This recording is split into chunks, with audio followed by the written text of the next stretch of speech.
Howdy there YouTube. This is going to be my newest project. Just picked it up today.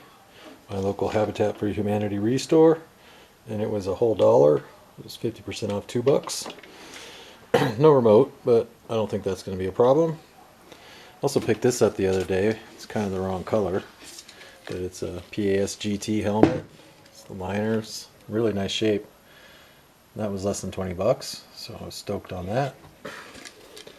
I've got some covers, so that's not really an issue. I'll just put covers over it. Anyway, so I think I want to turn this into an A7V, a World War I German tank. And it's set up for an Airsoft, although I hesitate to call it that because I've opened it up already. And while this is a bunch of gibberish to me, this I understand. And this I don't like. That is a piece of garbage. That's not even really an Airsoft gun, that's an Airsoft catapult gear drive thrower arm thing. Not really sure what you'd call that, but I call it junk, and it ain't gonna work. But look at all this room in here. But I don't know that I'm gonna use this body. I might just use the chassis and the leads. And I have a Uzi Umarex Uzi plastic gearbox that's this kind of dump style magazine hopper style, doesn't take magazines, so I'm going to use that to feed it. Then I'll make it just a mail through the front, you know, like the A7B is anyway. So that's just kind of my latest project, I think. I think that's going to work out pretty good. I might use this part of it anyway. This is all garbage, of course. But I need to see if I can find a controller that'll make it work, and if not, I'll have to figure out something.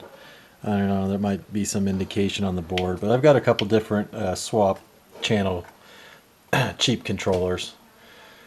But this all looks kind of decent. I'm going to take out, it's got AA batteries, and those are going to be gone. And I'll put a LiPo in here to run the gearbox and the thing. I might just use this as the relay wires and actually run the power through a different setup. I don't want to really burn up the board with that, because I don't know anything about this or how many amps, or it looks kind of like half an Arduino board, so I'm not really confident that that's going to take a lot of voltage. But we'll see. Of course, low budget as usual. Stay tuned, we'll see how it goes. Something else I thought might be worth mentioning is, I don't know what this twisted wire and hot glue setup is, but that doesn't look CE UL listed to me. Oh well. Well, I'm not sure if this appears in the owner's manual, but that kind of does some of the work for me. What the heck, man? I think anyone would rather use a rechargeable battery than 8 AA's, don't you think? That's funny. Too funny. So it looked like it did have a hinge cover here so you could flip it back and forth. This looks like it's some kind of battery temperature sensor. So I don't know that I necessarily need that. Other than that, pretty standard. Looks like it's double wired in so that you can use either AA's or the Tamiya, large Tamiya. So far, kind of interesting. Alright, so the root of our problem is this board. It's toast. After some questionable testing procedures, that's what was determined. All the individual components, though, all seem to work fine. And this is really cool. Probably won't be used on this project, although maybe. But it's just kind of your regular reversible servo. Nothing really special there other than it's reversible and it's already wired up, which is kind of nice. It spins both directions.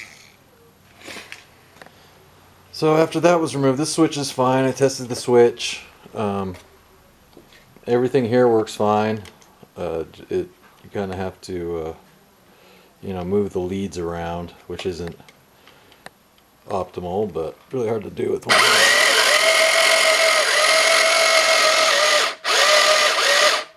I reverse the leads, it goes the other direction. Same thing on the other side. Let's see if I can do it in a little bit more reasonable amount of time. There we go.